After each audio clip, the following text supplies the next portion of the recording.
Nós vamos falar na mesma língua.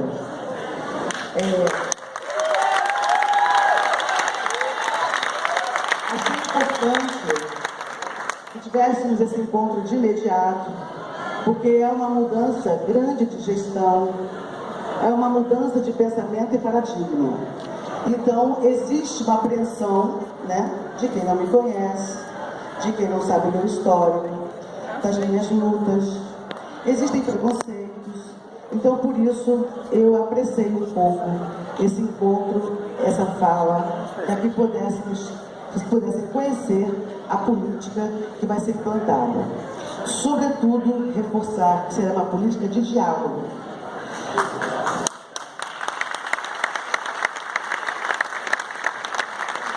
Os eixos que vão reger essa política, eles estão previamente traçados, mas não consolidados.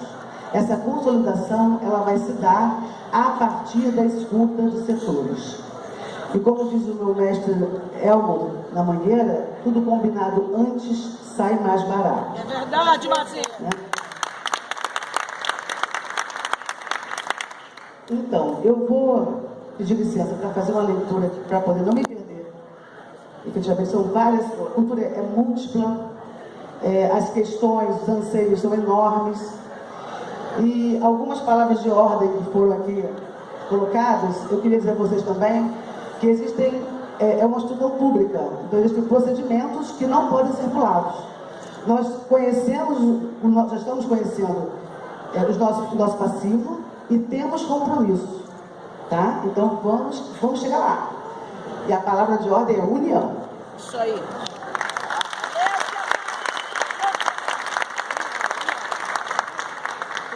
Bom, comecei não cumprimentando, então vou ler até aqui o protocolo. Boa tarde. Peço licença para pedir a bênção aos mais velhos e saudar os meus ancestrais. Gostaria, antes de mais nada, de agradecer ao prefeito Marcelo Crivella a confiança demonstrada com o convite para ocupar a Secretaria Municipal de Cultura. Foi com imensa emoção que aceitei o convite e a responsabilidade a mim conferida. Agradeço ainda a presença dos meus colegas secretários, autoridades, ao corpo funcional da Secretaria de Cultura, gestores dos nossos equipamentos, artistas, produtores, amigos e familiares aqui presentes. Agradecer ainda ao meu antecessor, Júnior Perim, pela transmissão zelosa e disponibilidade. E agradecer a todas as manifestações de apreço que tenho recebido. Para os que não me conhecem, alguma parte da minha vida já foi contada aqui para os meus amigos, enfim, pessoas que acompanham a minha história, mas eu gostaria de iniciar contando um pouco dessa trajetória. Eu nasci em Botafogo, passei minha infância em Olaria. Quando eu tinha 14, 15 anos, fui morar na casa dos meus avós, Zica e Cartola, na Mangueira. Lá, ouvi atenta as suas conversas amorosas sobre o morro, sobre os muitos amigos moradores da favela e do asfalto. Uma casa de muitas festas, muitos almoços, onde sempre tinha um prato para quem chegava chegando. Era também uma casa de escuta da comunidade. Ouvia as queixas sobre as valas, ouvia que os políticos, na época de eleição, prometiam que iriam fazer e acontecer, e depois sumiam. As valas continuavam no mesmo lugar.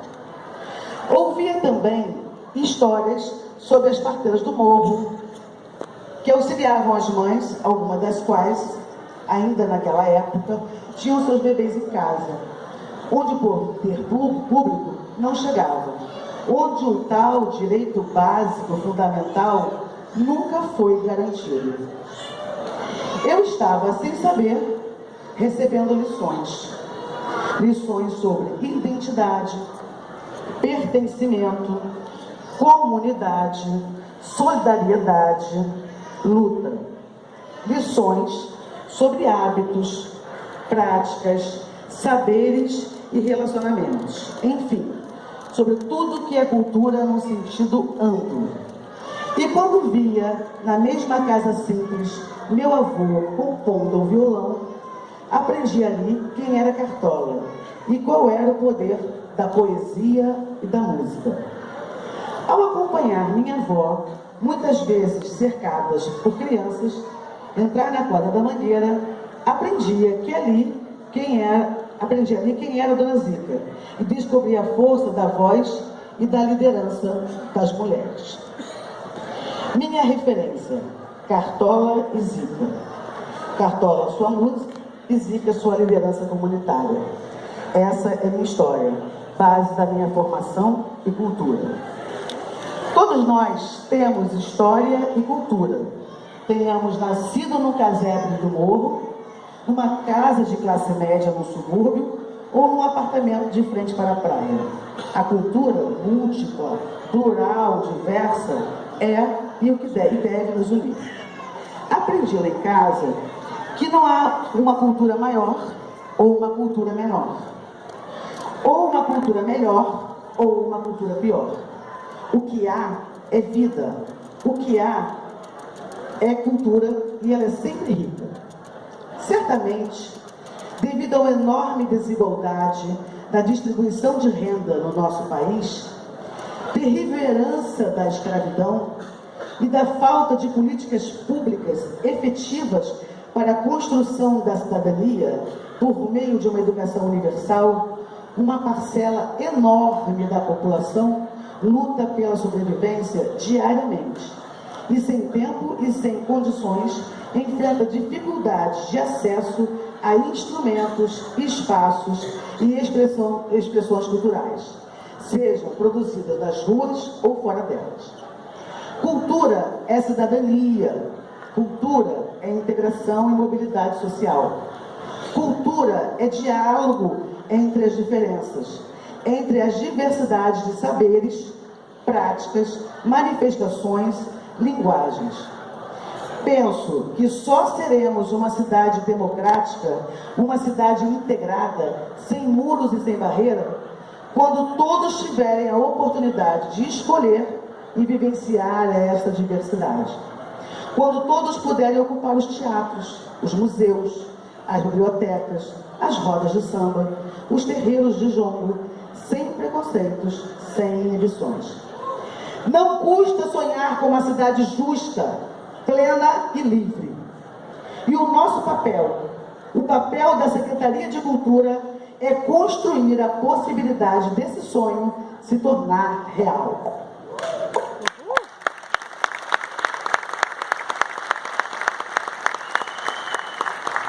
Quando criamos, eu e meu irmão Pedro Paulo Nogueira, o Centro Cultural Cartola na Mangueira, nossa primeira oficina, como foi dito aqui pelo poeta Geraldinho Carneiro, foi a oficina de poesia As Rosas que Falam.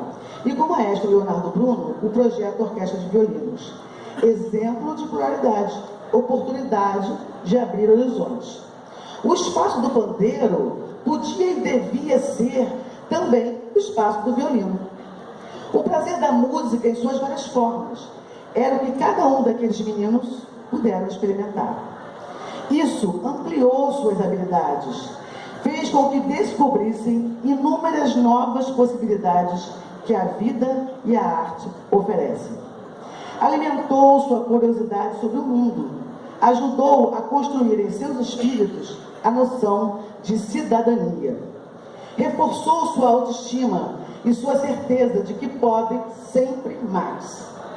Hoje, um desses meninos da Mangueira, o Natan Amaral, estuda música em Viena. Passou em primeiro lugar.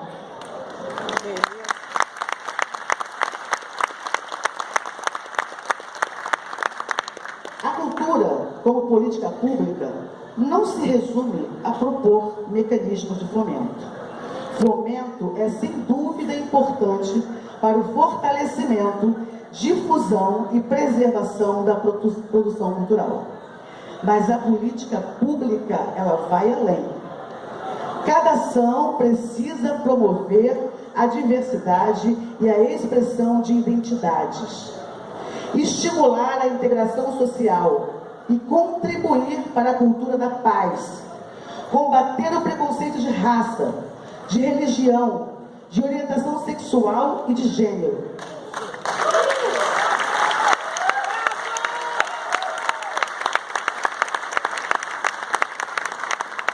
A cultura não convive com a intolerância. Somos católicos, umbandistas, evangélicos, budistas, candomblecistas, ateístas, espíritas, muçulmanos, hinduístas, judeus e muitos frequentam mais de uma religião, por exemplo, a igreja e o terreiro, num sincretismo bem brasileiro. Cultura é a forma de expressão, modos de criar, fazer e viver das populações. São as criações, as obras, os objetos, os documentos, as edificações, as manifestações e os espaços onde são produzidos ou apresentados. E como registram os artigos 215 e 216 da nossa Constituição, é também memória um dos maiores patrimônios de uma cidade e de uma nação. É nosso desejo dialogar, como afirmei aqui no começo dessa fala, com os produtores, os transmissores e os consumidores de cultura. É preciso ouvir o público. Eu tenho que levar também e atender a esses desejos. Como é que temos aqui nesta manhã, né? Ampliar os segmentos historicamente excluídos, como negros, índios, ciganos, idosos, portadores de deficiência, movimento LGBT, dar voz também à nossa juventude.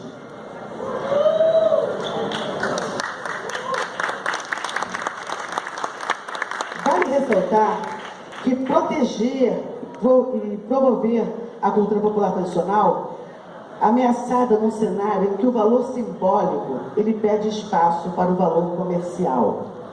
Não se trata de excluir das políticas públicas as manifestações comercialmente estruturadas, mas sim de incluir em novas políticas as manifestações tradicionais não baseadas na obtenção direta de lucro, estimulando vivências e trocas de experiências.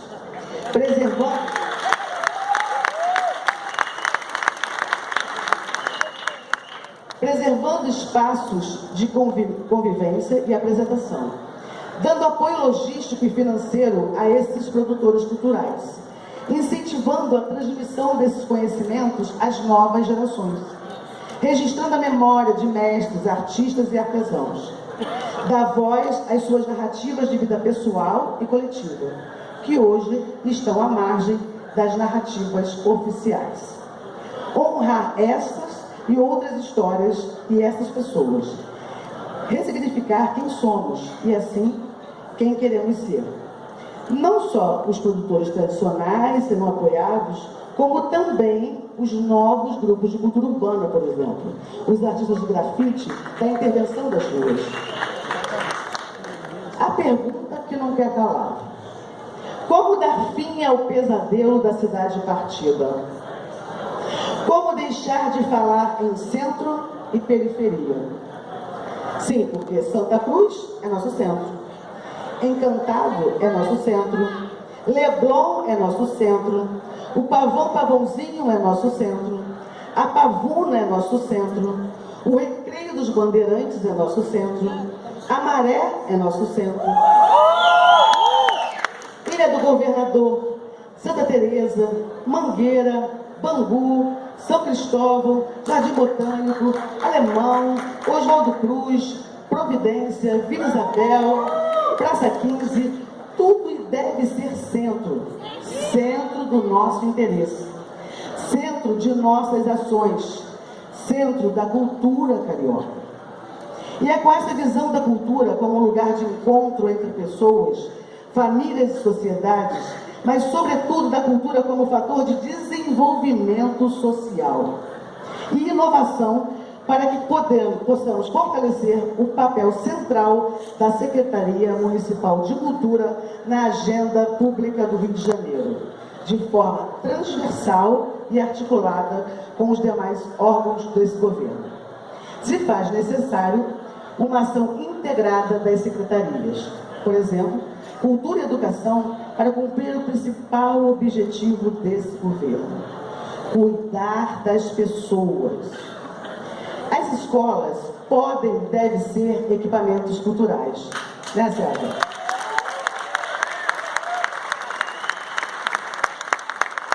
As escolas podem e devem receber produções culturais. Podem e devem produzir cultura. Da mesma forma, nossos estudantes, seus pais e responsáveis e nossos professores podem e devem ser levados a ocupar os teatros, os museus, as bibliotecas, os centros culturais, as lojas culturais, as arenas, os circos, os planetários, os cinemas, não como obrigação curricular, mas como um exercício regular de descoberta e paixão, de conhecimento e troca de saberes, um exercício lúdico e prazeroso, circulando por toda a cidade e por todo tipo de manifestação cultural. Shows musicais, peças, exposições de artes plásticas, espetáculos de dança. Assim, por exemplo, poderemos levar orquestras às escolas e levar estudantes às salas de orquestras. Levar estudantes à casa do jongo, assim como levar os jongueiros às salas de aula.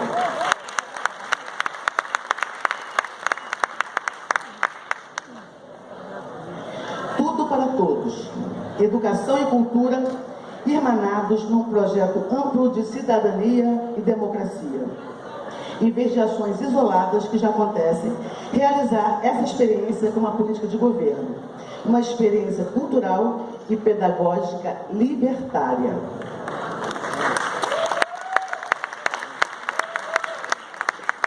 Parte fundamental dessa política na cultura será um poderoso estímulo à leitura, potencializando bibliotecas municipais,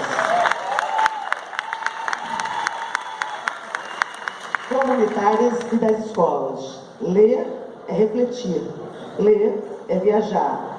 Não é a internet que afasta os jovens da leitura.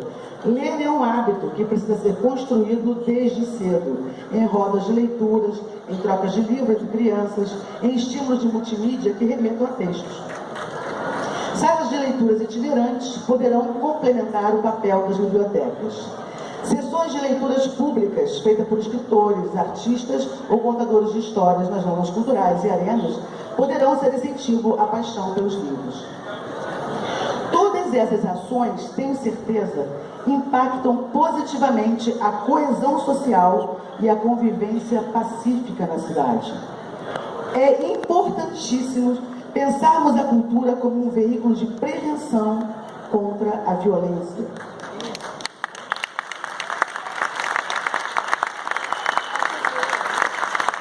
E contra a brutal mortalidade de jovens, a maioria dos quais negros e pobres.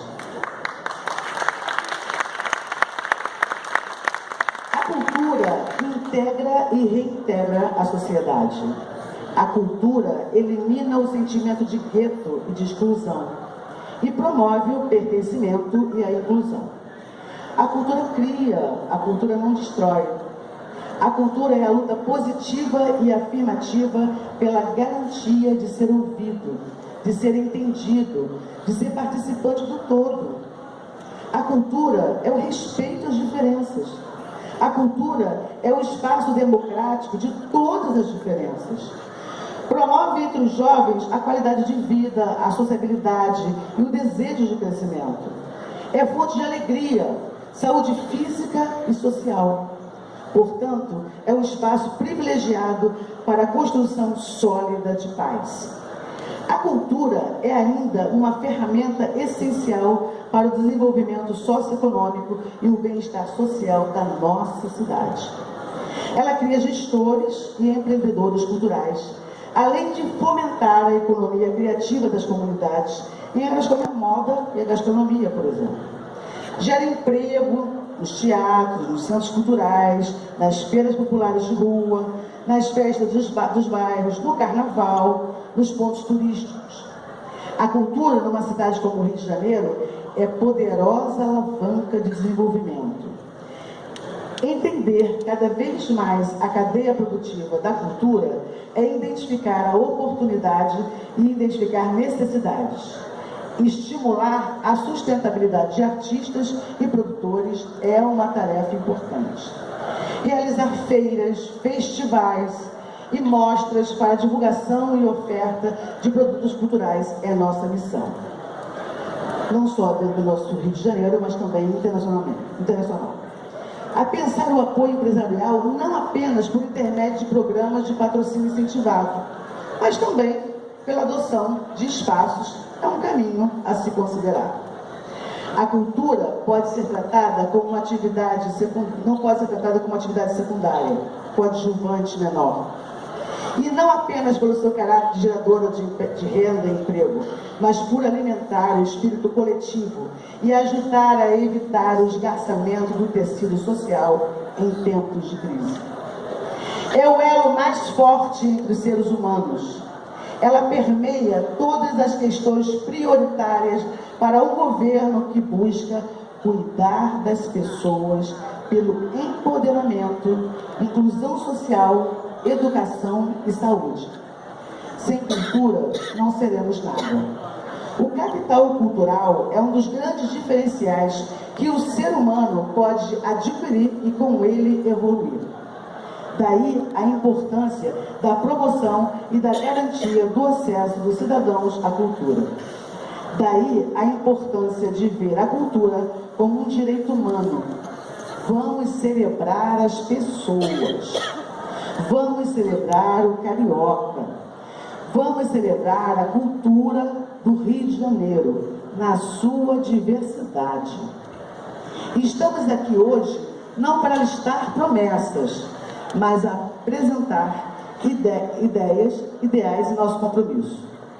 O principal deles, indispensável e inadiável, é ouvir a sociedade e os produtores de cultura. Nossas ações serão pautadas a partir dessa escuta. O Conselho Municipal de Cultura será fundamental para isso.